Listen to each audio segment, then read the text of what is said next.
আমার, মুসলমান বাবারা আমার, যুবক বন্ধুরা আমার, এখন যদি জিজ্ঞাসা করেন কার কাছে আসছো, কোরআন বলবে হুদাল লিন্নাস, আমি মানুষের কাছে আগমন করেছি। যদি ডাকটা বলেন কোরআন, বুঝতে পেরেছি তুমি মানুষের কাছে আসছো, কিন্তু এখন আমার জানার বিষয় হলো কি নিয়ে আসলাম। কোরআন তার সুন্দর ভাষা দিয়ে বলবে ওয়ানুনাজ্জিলু মিনাল কুরআনি মা হুয়া শিফাউ ওয়া রাহমাতুল লিল মুমিনিন। আমি মুমিনদের অন্তরের রোগের ঔষধ হিসাবে, আরোগ্য হিসাবে, মেডিসিন হিসাবে আগমন করেছি। সুবহানাল্লাহ বলে। তাইলে বোঝা যায় কোরআন মানুষের অন্তরের রোগের জন্য মেডিসিন, শরীরের রোগের জন্য মেডিসিন, শারীরিক রোগের জন্য মেডিসিন। ছেলেরা এদিকে খামোশ, এদিকে খেলবো। ভাইরা আমার, যুবক বন্ধুরা আমার, শারীরিক রোগের জন্য শেফায়ের একটা প্রমাণ আমি আপনাদেরকে দিচ্ছি। সহিহ বুখারী শরীফের কিতাবুত তাফসীরের মধ্যে আসছে রে বাবা, আল্লাহর হাবিবের সাহাবায়ে কেরাম একদল এক জায়গাতে রাত্রি যাপন করার জন্য তাঁবু গাড়লেন। ঘটনা চক্রে এই পাশের কওমের সর্দারকে সাপে দংশন করেছি, এবং এই সাপে দংশনের কারণে কেউ বিষ নামাইতে পারে না। তখন ওই কওম থেকে একটা ছোট্ট মেয়ে সাহাবায়ে কেরামের কাফেলাতে আসলেন। আয়েশা ডাক দেয়া বলেন, ও আগন্তুক মুসাফিরগণ, তোমাদের মধ্যে এমন কেউ আছেন সাপের বিষ নামাইতে পারো? এক সাহাবী ডাক দেয়া বলেন, হ্যাঁ হ্যাঁ আমি পারি। এই সাহাবী গেলেন ওই বাড়িতে গিয়ে ওই সর্দারের কাছে কি যেন আস্তে আস্তে পড়লেন এবং তার ক্ষত জায়গাতে থুতু দিলেন। থুতু দেওয়ার সাথে সাথে মহান আল্লাহ রাব্বুল আলামিন তার বিষ কিরা নষ্ট করে দিলেন। আল্লাহু আকবার বলেন। এরা খুশি হইয়া এই সাহাবীর বিশাল বকরির পাল হাদিয়া দিছে। বড় বড় বকরির পাল নিয়ে তিনি যখন কাফেলার কাছে আসলেন, কাফেলার লোকেরা বলে, আমরা নবীর কাছে জিজ্ঞাসা না করে একটা বকরি ভক্ষণ করবো না, তুমি কি মন্ত্র পড়া এই বকরি নিয়ে আসছো, সাপের বিষ নামাইছো? সাহাবীরা একটা বলেন, না না না, আমি কোন মন্ত্র পড়ি নাই, আমি আল্লাহর হাবিব বিশ্ব নবীজির শেখানো আল্লাহর কালাম কোরআনুল কারীমের ফাতিহা তেলাওয়াত করেছি। নবীজি বলেছেন, আল ফাতিহাতু লিকুল্লি দাইন দাওয়া, সূরা ফাতিহা হলো সমস্ত রোগের জন্য শেফা। জোরে জোরে বলেন সুবহানাল্লাহ। এজন্য তো দেখা যায় আপনি বিপদে পড়লে, সমস্যায় পড়লে, রাত্র হয়ে গেলে, পারিবারিক পেটের ব্যথা শুরু হয়েছে, এত রাত্রে নদী পার করে কোন ডাক্তারের কাছে নিয়ে যাবেন? দৌড়াই ইমাম সাহেব হুজুরের কাছে যান, হুজুর তাড়াতাড়ি পানি ভরে দেন। আর হুজুরও চালাক কম না, আস্তে আস্তে পড়ে, আস্তে আস্তে পড়ে দুই ঠোঁটের ফাঁক যান, 3 বার খাওয়াই দিন। কি পরে জানেন? আজকে কোমরটা ফাঁক করতেছি। কি পরে জানেন? সূরা ফাতিহা পড়ে, আর কিছু পড়ে না। আল্লাহু আকবার বলেন।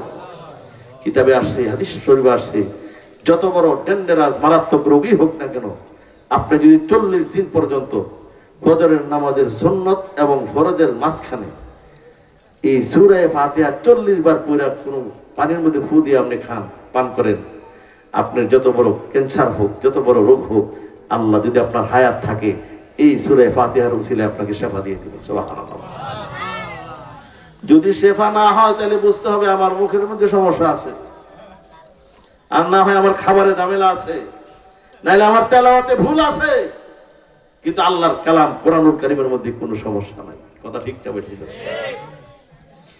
মেডিসিন ইউজ করলাম, ব্যবহার করলাম, রোগ ভালো হইল না, কারণ আমি যে এই মুখ দিয়ে মানুষের কি বড় শিকায়ত করি, এই মুখ দিয়ে আমি গালিগুলোজ করি, এই মুখ দিয়ে আমি হারাম ভক্ষণ করি, সুদ খাই, ঘুষ খাই, তাহলে এই মুখ দিয়ে সূরা ফাতিহা পড়লে কি লাভ হবে? এই জন্য ভাইরা আমার, বোঝা গেল কোরআনুল কারীম মানুষের শারীরিক রোগের জন্য ঔষধ। এই কোরআন মানুষের আত্মার রোগের জন্য শেফা। জোরে করে আল্লাহু আকবার। আমি আপনাদেরকে একটা ছোট্ট করে ইতিহাস শোনাই কোরআনের ব্যাপারে। জন্য বলছি কারণ এই মাসটা হলো কোরআন নাজিলের মাস। শাবান মাসের মধ্য রজনী, যে গত রাত্র গেল, ওই রাত্রে আল্লাহ কোরআনকে লাউহে মাহফুজ থেকে প্রথম আকাশে নাজিল করেছেন, আর প্রথম আকাশ থেকে বাস্তবে দুনিয়ার জমিনে নাজিল করেছেন রমজান মাসের লাইলাতুল কদরে। যেরকম সুবহানাল্লাহ।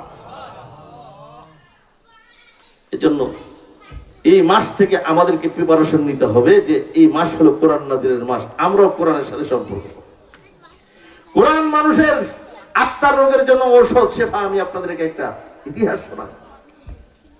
আল্লামা ইবনে বাতুতা রাহমাতুল্লাহি আলাইহি তিনি পৃথিবীর আনাজ কানাজ সফর করেছেন।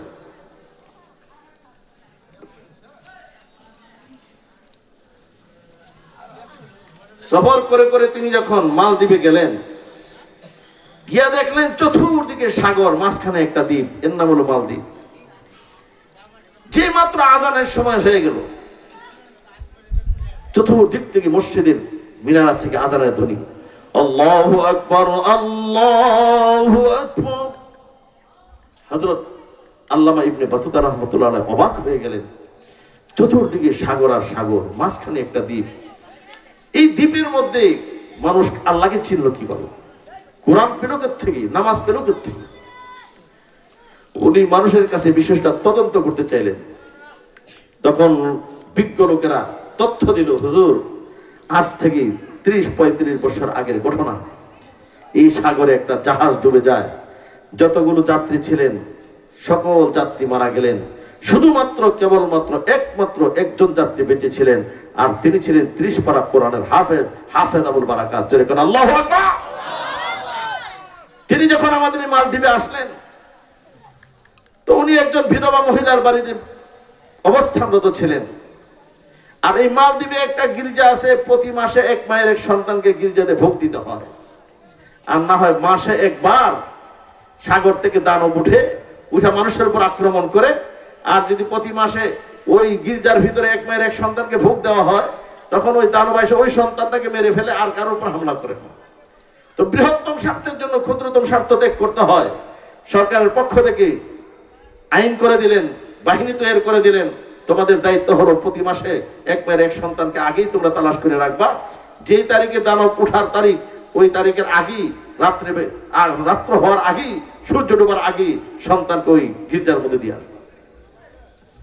হাফেজ আবুল বারকাত যে মহিলার বাড়িতে অবস্থানরত ছিলেন, এই মহিলারই একমাত্র সন্তান, একমাত্র মেয়ে, তার সিরিয়াল আসছে। এখন মা দুঃখিনী মেয়েটাকে জড়ায় কান্না করতেছে, বলতেছে, হায় রে, কিছুক্ষণ পরে আমার সন্তানটা নিয়ে যাবে। হাফেজ আবুল বারকাত জিজ্ঞাসা করেন, বুড়িমা, কি ঘটনা আমারে খুলে বলো। তো বাসা তো আর বুঝে না, উনি ইশারা ইঙ্গিতে বুঝাই দিলেন, আমার এই মেয়েটাকে কিছুক্ষণ পরে ওই গির্জাতে নিয়ে যাবে।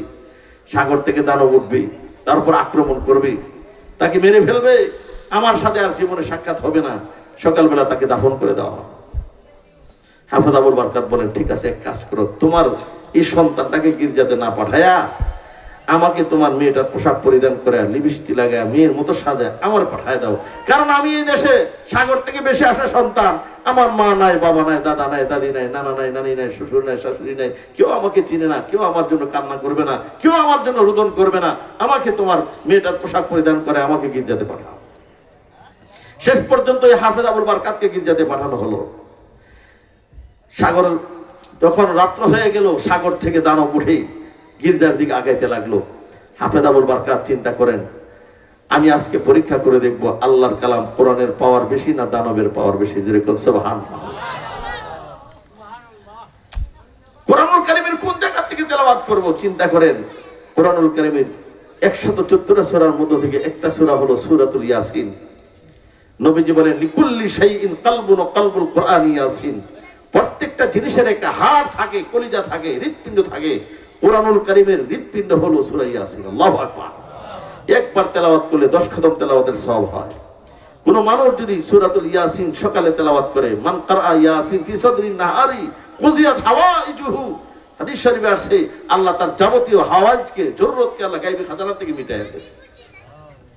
মান কারা ইয়াসিন ফি লাইলাতিন ইবতিগা লিওয়াজহিল্লাহ, গফিরা লাহু।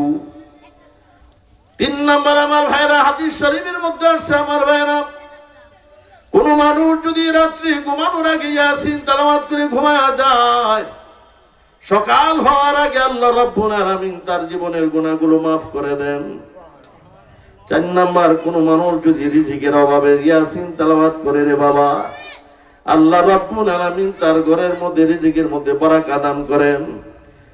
5 নম্বর, কোন মানুষের যদি ঘরের মধ্যে জিন ভূতের আসর থাকে, অনিষ্টতা থাকে, ইয়াসিন কন্টিনিউ তেলাওয়াত করবেন, এই ঘরের মধ্যে জিন ভূতের আসর থাকবে না। 6 নম্বর আমার ভাইরা, আসুন, কোন মানুষ যদি অসুস্থ হয়ে যায় আর ওই অসুস্থ ব্যক্তির ওপর যদি সূরাতুল ইয়াসিনের 7টা মুবিন তেলাওয়াত করে করে তার উপর ফুঁক দেওয়া হয়, আল্লাহ রাব্বুল আলামিন ইয়াসিনের বরকতে আল্লাহ তাকে শিফা দান করবেন। 8 নাম্বার, কোন মানুষ যদি ইয়াসিন তেলাওয়াত করে তার আমলনামার ভিতরে 20টা হজের সওয়াব লেখা হয়।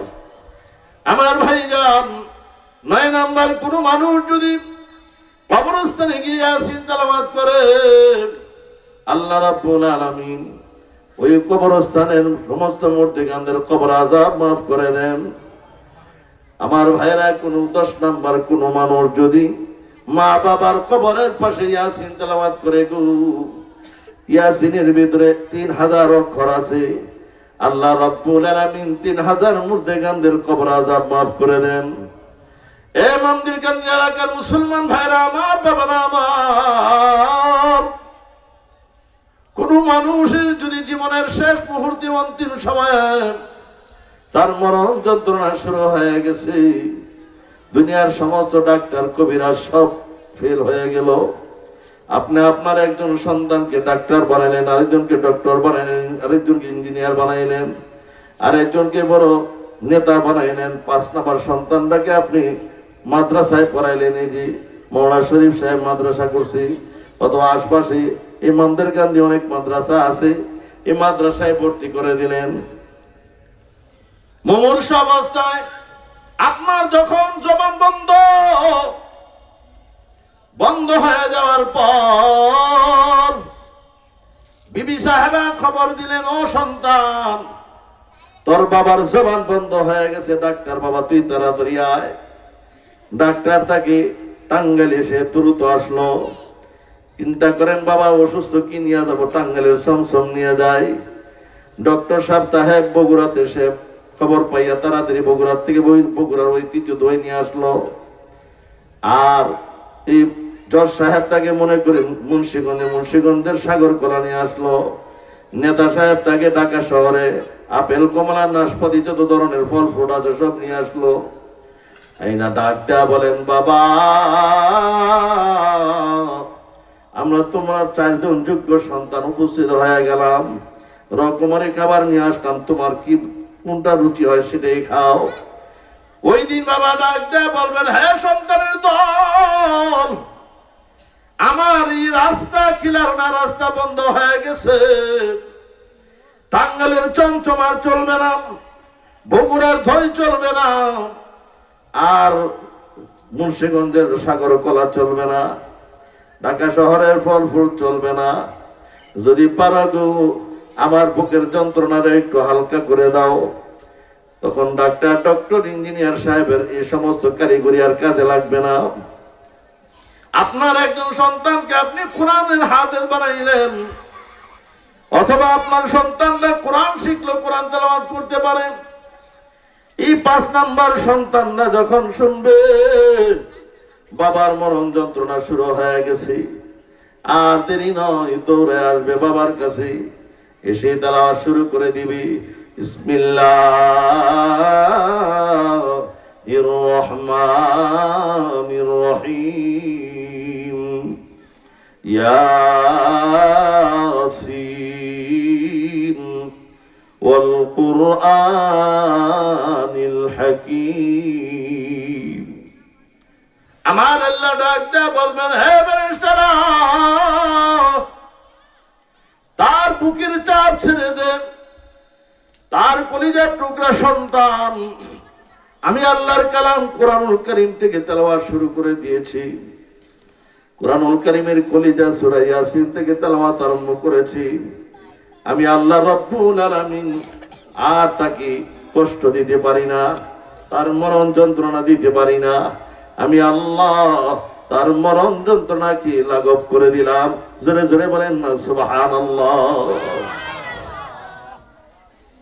এই বলতেছিলাম আমার ভাইরা, ওই যে আল্লামা ইবনে বাতুতা রাহমাতুল্লাহি আলাইহি, ওই ওনার জামানায় সাগরের মধ্যে যখন দানব উঠলো, ওই হাফেজ আবুল বারাকাত চিন্তা করে কুরআনুল কারীমের ইয়াসিন থেকে তেলাওয়াত করে এটা সমস্ত সমস্যার সমাধান দেয়। ইয়াসিন তেলাওয়াত শুরু করে দিলেন, আর দানব সামনে আসতে পারে না, সাগরের মাঝখানে ডুবে গেল। সকালবেলা লোকেরা লাশ আনার জন্য গিয়া জীবিত পাইলেন। ডাক দেয়া বলেন, ও ছেলে, আমরা তো একজন মেয়ের সন্তানকে দিয়েছিলাম, তুমি এখানে কোত্থেকে আসলা? না না না, আমাকে মেয়ের মতো সাজায় এখানে দেওয়া হয়েছিল, এই দাম আর কাপড় চোপড় আমি খুলে রেখেছি। আমি ওই সাগর থেকে বেঁচে আসা সন্তান হাফেজ আবুল বারাকাত। তুমি কি করে বেঁচে রইলাম? এবার হাফেজ আবুল বারাকাত ডাক দেয়া বলেন, এই সরকারি নৌকারা শোনো, আমি আল্লাহর কালাম কুরআনুল কারীমের সূরা ইয়াসিনের বরকতে বেঁচেছিলাম। তোমার এই ঘটনা তো মালদ্বীপের বাদশার দরবারে জানাইতে হবে। বাদশার দরবারে উপস্থাপনা করার পর বাদশা ডাক দেয়া বলেন, ঠিক আছে, তাকে আগামী মাসে আবার পাঠাও, দেখি তার কোরআনের পাওয়ার কত। আগামী মাসে আবার কোরআন তেলাওয়াত করে করে ওই দানবকে বাধাগ্রস্ত করলেন। দ্বিতীয় মাসে আবার জীবিত পাইয়া বাদশার দরবারে উপস্থিত। বাদশা ডাক দেয়া বলেন, হাফেজ আবুল বারাকাত, তুমি দুই মাস ধরে যে কোরআন তেলাওয়াতের মাধ্যমে ওই দানবকে বাধাগ্রস্ত করতে আসো, আমি সারা মালদ্বীপের মধ্যে এলান করে দিব, হাজারো লক্ষ জনতা উপস্থিত হয়ে যাবে, আর তুমি ওই লক্ষ জনতার সামনে তোমার কোরআন তেলাওয়াত করে শোনাবে। চিৎকার করে বলো না আল্লাহু আকবার। হাফেজ আবুল বারাকাত মনে মনে আল্লাহ শুকরিয়া আদায় করেন, ওরে মালিক, তুমি যে আমাকে মালদ্বীপে হেড অফিস থেকে কোরআন তেলাওয়াতের সুযোগ করে দিয়েছো। তেলাওয়াত শুরু করে দিলেন,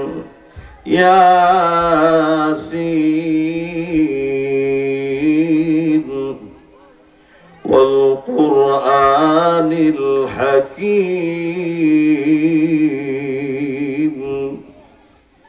ইন্নাকা লামিনাল মুরসালিন। যেই মাত্র তেলাওয়াত শুরু হয়ে গেল, একজন আর দুইজন নয়, 65,000 মানুষ দাঁড়ায় গেল।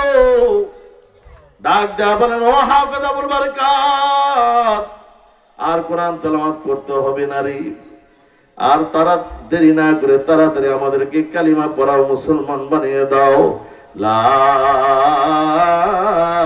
ইলাহা ইল্লাল্লাহু মুহাম্মাদুর রাসূলুল্লাহ কালিমা পরে পরে মুসলমান হয়ে গেলেন 65,000 মানুষ। জোরে বলেন না সুবহানাল্লাহ।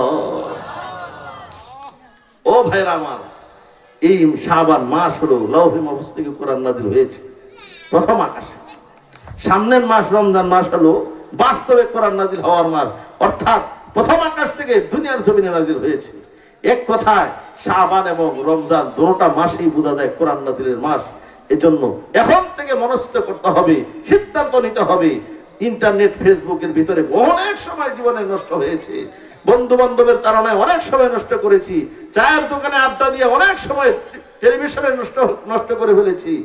আর এখন সামনে তো আবার ইলেকশন আসতেছে, ইলেকশন আসলে তো কিছু মানুষের গীবত শেখায় সমালোচনার কাঠটা জমে। আর চায়ের দোকানগুলোতে হলো আমাদের শুরু করার একটা সংসদ ভবন, এখান থেকে মোটামুটি একটা ডিক্লার হয়ে যায়, এবার দান আগাবে না দাড়ি পাল্লা আগাবে না হাত পাকা আগাবে, কে জিতবে, এখান থেকে এটা একটা ডিক্লার মনে মনে মানে মানুষের জবানে জবানে ডিক্লার হয়ে যায়। কথা ঠিক না? এই যে এই সমস্ত কর্মকাণ্ড কমায়া দিয়া এখন থেকে মনস্থ করতে হবে আমাদের সম্পর্ক হবে কোরআনের সাথে। কার সাথে? জোরে বলে। এখন থেকে কোরআনের সাথে আমাদের সম্পর্ক করতে হবে। এই জীবনে না করিলাম করিলাম আল্লাহ বন্দেগী, গুনাহ করে কাটাইলাম জিন্দেগি, গুনাহ করে কাটাইলাম জিন্দেগি। এ মন্দির কান্দির মা বোনেরা আমার, তোমরা যারা ঘরের কোনায় বসে বসে আলোচনা শুনছ, তোমাদের পায়ে হাত রেখে বলে যাব, এই মাস থেকে তোমাদের সিদ্ধান্ত হবে এখন থেকে আমাদের কোরআন শিখতে হবে। 10 জন 5 জন যুবক মসজিদ ইমাম সাহেব হুজুরের কাছে আসেন, রে হুজুর এখন থেকে আমরা একটু 1 ঘন্টা আধা ঘন্টা করে কোরআন শিখতে চাই, আমরা একটু কোরআনের পিছনে মেহনত করব, রমজান মাসটা মেহনত করব। এভাবে যদি চেষ্টা করতে থাকি তাইলে আমাদের কিছুটা কিছু কোরআন আমাদের অন্তরে ঢুকবে কি ঢুকবে না জোরে বলে। কোরআনের সাথে প্রেম লাগান, কাজ হবে। হাদিস পাকের মধ্যে আসছে, যাদের সিনার ভিতরে কোরআন আছে এরা হলো মেশকম্বরের বোতলের মতো, যারা তেলাওয়াত করে তার মেশকম্বর বিচ্ছিন্ন হচ্ছে, ছড়াচ্ছে। আর যারা তেলাওয়াত করে না, কোরআন পড়ে না, এটা হলো বন্ধ মুখওয়ালা ওই বোতলের মতো, যার এই বোতলের ভিতরে কি আছে, মেশকম্বর আছে কিন্তু মুখ বন্ধ, তেলাওয়াত নেই। তাইলে এখন থেকে আমরা আজকের এই বিষয়বস্তু থেকে এতটুকু আলোচনা বুঝলাম, এখন থেকে আমাদের সিদ্ধান্ত নিতে হবে কোরআনের সাথে সম্পর্ক করবো ইনশাল্লাহ। রাজি আছি তো ইনশাআল্লাহ?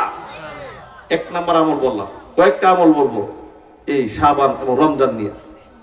2 নাম্বার আমার ভাইরা, 2 নাম্বার করণীয় আমল হলো এখন থেকে শাবান থেকে বেশি বেশি করে রোজা রাখতে শুরু করতে হবে। হযরত উম্মে সালমা রাদিয়াল্লাহু তাআলা আনহা বলেন, রাআইতু রাসূলুল্লাহ সাল্লাল্লাহু আলাইহি সাল্লাম ইয়াসুমু শাহরাইনি মুতাতাবিআইনি। মিশকাত শরীফে 288 নম্বর পৃষ্ঠার হাদিস। নবীজি বলেন, হযরত উম্মে সালমা বলেন, আমি নবীজিকে দেখছি 2 মাস ধারাবাহিক একাধারে উনি রোজা রাখতেন, শাবান মাসও রোজা রাখতেন, রমজানও রোজা রাখতেন। আমি পার্থক্য করতে পারতাম না নবীজি কি শাবান মাস পালন করেন না রমজান পালন করেন। এই মাসে বেশি বেশি করে নফল রোজা রাখা, যেমন আজকে অনেকে রোজা রাখছে, পারলে আরো রাখা। কেন? যেন রমজানের রোজাটা আমাদের জন্য ইজি হয়ে যায়। এখন থেকে যদি আমরা রোজা রাখতে শুরু করি তাহলে রোজাটা আমার শরীরের সাথে ম্যাচিং হয়ে যাবে, আর আমার রমজানের রোজা কষ্ট হবে না। আর এখন থেকে যদি রোজা না রাখি, 1 বছর একটা রোজা রাখলাম না, হঠাৎ করে রমজানের সেহরিকে রোজা রেখা একবারে ক্লান্ত হয়ে গেলাম, মাথায় পানি দেওয়া লাগবে, অস্থির হয়ে যাবো, পেরেশান হয়ে যাবে, মানুষের বিচলিত হয়ে যাবে। কেন? 1 বছর পর হঠাৎ করে একটা নতুন আমল শুরু করছে। আর এটা যদি আস্তে আস্তে এই মাস থেকে শরীরের সাথে ম্যাচিং করে ফেলি, তাহলে আবহাওয়া যেমন নতুন এক জায়গাতে গেলে যেমন এই আবহাওয়াটা শরীরের সাথে ম্যাচিং হইতে হইতে কিছু সময় লাগে, রমজানের রোজাগুলো আমার শরীরের সাথে ম্যাচিং করার জন্য এখন থেকে আমাদেরকে কি করতে হবে? নফল রোজা রাখতে হবে। কথা ঠিক না বেঠিক? যারা বলেন, এটা হলো এই মাসের 2 নাম্বার আমল। কষ্ট হইতেছে আপনাদের? খুব লম্বা আলোচনা করবো না, কণ্ঠের অবস্থা বুঝতেই পারতেছেন।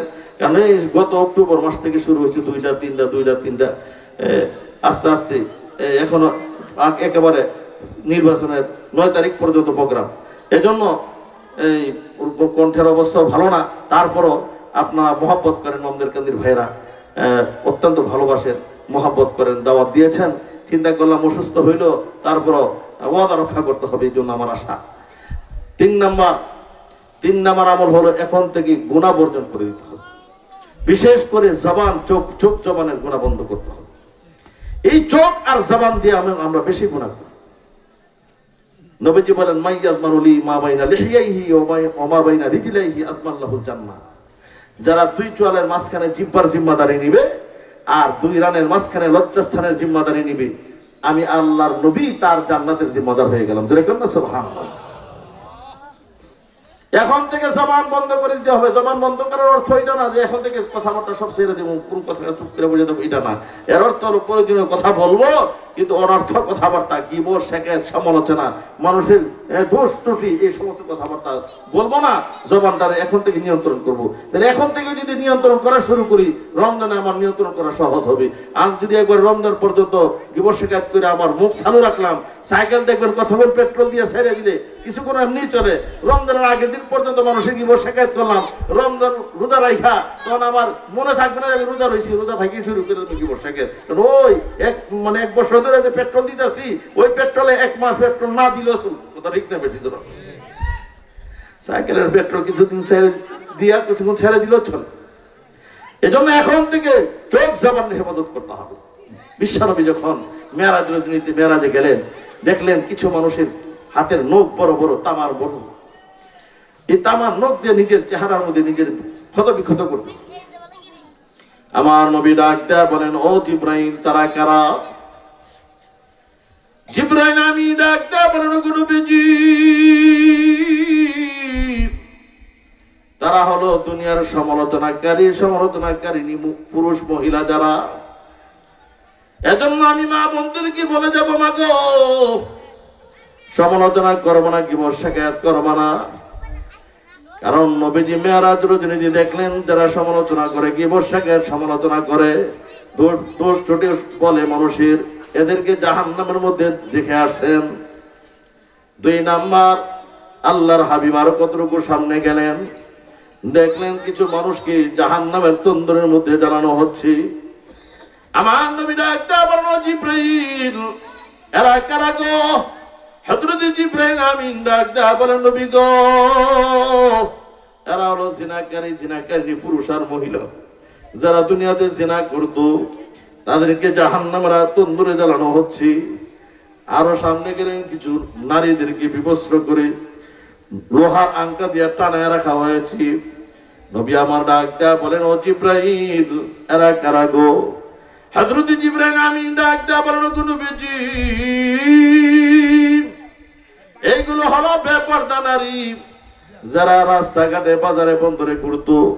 কিছু নারী আছে দেখা যায় রমজান মাসেও তারা বাড়িতে বসে না, মার্কেট করার লাগে রায়পুরা বাজারে চলে যায়, জায়গা ওই ইন্ডেক্সের মধ্যে নরসিংদী আর না হয় মাধবদী ওকে মার্কেটে জায়গা মার্কেট করার লাইগা। আমরা সারা জীবন পড়ছি আলিফ খালি পায়ের নিচে 1 নক্তা, তায়ের উপরে 2 নক্তা, এখন দেখি ফেট খালি কপালের উপরে 1 নক্তা। কথা ঠিক না বেঠিক যারা বলে? কিছু নারীরা আছে রমজান মাসেও তারা নিজের নিয়ন্ত্রণ করে না, বাইরে যায়। এজন্য এখন থেকে পর্দাকে খুব গুরুত্ব দিতে হবে। এখন আর কোনোদিন যা হয়েছে এর জন্য তওবা করবো, সামনে থেকে আর বেপর্দা চলবো না। বেপর্দা নারী যারা জাহান্নামে যাবে তারা। নবী আমার ডাক দেয়া বলেন, ও জিব্রাইল, আরো সামনে গেলেন, দেখলেন কিছু মানুষের রক্তের সাগরের মধ্যে আবুড়ো বোকাচ্ছে। নবী আমার ডাক দেয়া বলেন, জিব্রাইল, তারা কারা গো? জিব্রাইল আমিন ডাক দেয়া বলেন, ইয়া রাসূলুল্লাহ, ইয়া হাবিবাল্লাহ, তারা হলো দুনিয়ার সুদখোরের দল। সুদখোর, 1 লক্ষ টাকা একজন দেয় প্রতি মাসে 2000 টাকা ঠিক থাকে, মূলধন ঠিক আছে, কিন্তু তার লাভ খাইতেছে 1-2 হাজার।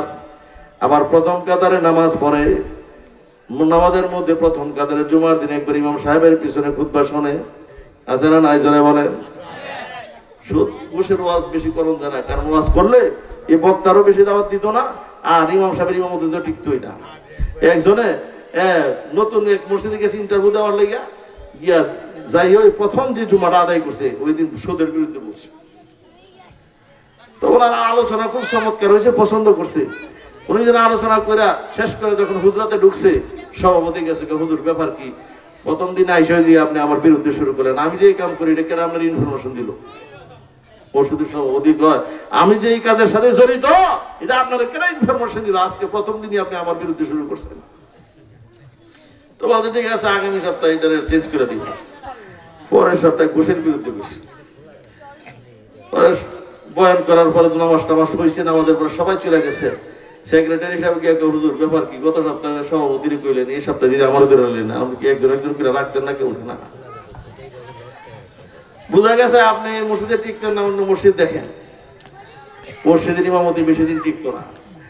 এই কাজের সাথে অনেক মুসলমান জড়িত। এই জন্য আল্লাহ হস্তে বলে যায়, যারা 1 টাকা দেরহামুরিবা মিশকাত শরীফে আছে, বুখারীতে আসছে, 1 টাকা যদি কেউ সুদের ভক্ষণ করে আপন মায়ের সাথে জেনা করার চেয়ে আরো মারাত্মক গুনাহ করে। একটা টাকা যদি কেউ সুদের ভক্ষণ করে তাহলে আসাদ্দু মিন সিত্তাতিন ওয়া সালাসিনা জানিয়াতান, মিশকাত শরীফে আছে, আমি প্রমাণ আছে আমার কাছে, 36 বার জিনা করার চেয়ে আরো মারাত্মক। সুদখোর যারা বেশি না, আপনি দেখবেন আস্তে আস্তে তার চেহারার গ্লেজ নষ্ট হয়ে যায়, শেষ বয়সে তার শরীরের রক্তটা ব্লাডটা নষ্ট হয়ে যায়, শুকরের আকৃতি ধারণ করে। ডায়ালিসিস করতে করতে আমি দেখছি নিজের চোখেই, শেষ পর্যন্ত শেষ বয়সে ডায়ালিসিস করতে করতে করতে করতে সব শেষ, জীবনের শরীরের রক্তটা সব নষ্ট হয়ে গেছে। যদি কোনো পশুর, গরু ছাগল ভেড়া অথবা কোনো পশুর শরীরে যদি পোকা হয়, কোনো মৌলবীর কাছে যাওয়ার দরকার নাই, আমি আপনাদেরকে মন্ত্র শিখিয়ে দিই। 7টা সদী ব্যক্তির নাম লিখবেন, সলমুদ্দি, কলমুদ্দি, কবুলুদ্দি, সরদুদ্দি, আইনুদ্দি, আলাউদ্দি, এইভাবে 7টা সদী মানুষের নাম লিখা তাবিজ বানায় খালি ওই গরু অথবা ছাগলের গলার মধ্যে লাগাই দিবেন, দেখবেন অল্প সময়ের ভিতরে 5 মিনিটের মধ্যে শরীরের পোকা সব জয়রা মাটিতে পড়ে যাবে। যদি না পড়ে তো মনে করতে হইব 7 জনের মধ্যে একটা মনে আগে খাইতো, এর মনে ছেড়ে দিছে, তওবা করে লিছে, নাইলে বললো না কেন।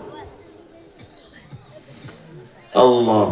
নবীজি আরো সামনে গেলেন, দেখলেন কিছু মানুষের পেট বিশাল বড় বড়, সাপ বিচ্ছু দৌড়াদৌড়ি করে। নবী জিজ্ঞাসা করেন, ও জিবরাইল, এরা কারা? জিবরাইল আমিন বলেন, হুজুর এরা হলো ঘুষখোরের দল। এজন্য আমার ভাইরা আসুন, এই কথাগুলির জন্য বলতেছি, কারণ রমজান মাস হলো পবিত্রতার মাস। শুধু পবিত্রতা মানে রক্ষা করব কিভাবে? আমার জবানের পবিত্রতা হইতে হবে, আমার রিজিকের পবিত্রতা হইতে হবে, আমার সবকিছু সুন্দর হইতে হবে। আমার শরীরের প্রত্যেকটা অঙ্গ প্রত্যঙ্গকে আমি যেমন পবিত্র রাখি, ঠিক তেমনি ভাবে আমার পেটটাকেও হারাম থেকে পবিত্র রাখবো, জবানটাকেও গুনাহ থেকে পবিত্র রাখবো, চোখটাকেও গুনাহ থেকে পবিত্র রাখবো, মানে কানটাকেও গুনাহ থেকে পবিত্র রাখবো, সমস্ত অঙ্গ প্রত্যঙ্গকে গুনাহ থেকে পবিত্র রাখবো। কথা ঠিক তেমনি ইমাম গাজ্জালী রাহমাতুল্লাহ আলাইহি লেখেন, রোজা কার নাম? রোজা অর্থ তো আমরা জানি, সোম আরবি ভাষা, সোম শব্দের অর্থ আত্তরকু বর্জন করা, আর এমসাকু বিরত থাকা। শরীয়তের পরিভাষা রোজা বলা হয় এই সকাল সবে সাদেক থেকে নিয়ে সন্ধ্যা পর্যন্ত, সূর্যাস্ত পর্যন্ত পানাহার, যৌন ক্ষুধা নিবারণ থেকে বিরত থাকা। এটা হলো শরীয়তগত রোজা হইল। কিন্তু এর সাথে সাথে আরো 5টা শর্ত আছে। 1 নাম্বার হলো চোখের রোজা রাখতে হবে, 2 নাম্বার কানের রোজা রাখতে হবে, 3 নাম্বার জবানের রোজা রাখতে হবে, 4 নাম্বার অঙ্গ প্রত্যঙ্গের রোজা রাখতে হবে, 5 নাম্বার কলবের রোজা রাখতে হবে। অন্তর দিয়েও কোনো খারাপ ধারণা ধ্যান ধারণা করা যাবে না। রমজান মাসে কল্পনা করলাম, ঠিক আছে, রমজান মাসে কি আরেকজনের জমিটা দখল করলে মানুষ বন্ধ করবো, যাক রমজানটা যাক, 2-4 জন দিয়ে আলোচনা করে রাখলাম, ঠিক আছে, রমজানটা যাক, ঈদটা যাক, ঈদের পরে এর জমিটা দখল করলাম। এই যে রমজান মাসে যে আমি খারাপ কল্পনা করলাম, অন্তরের রোজা নষ্ট হয়ে গেছে। এই 6টা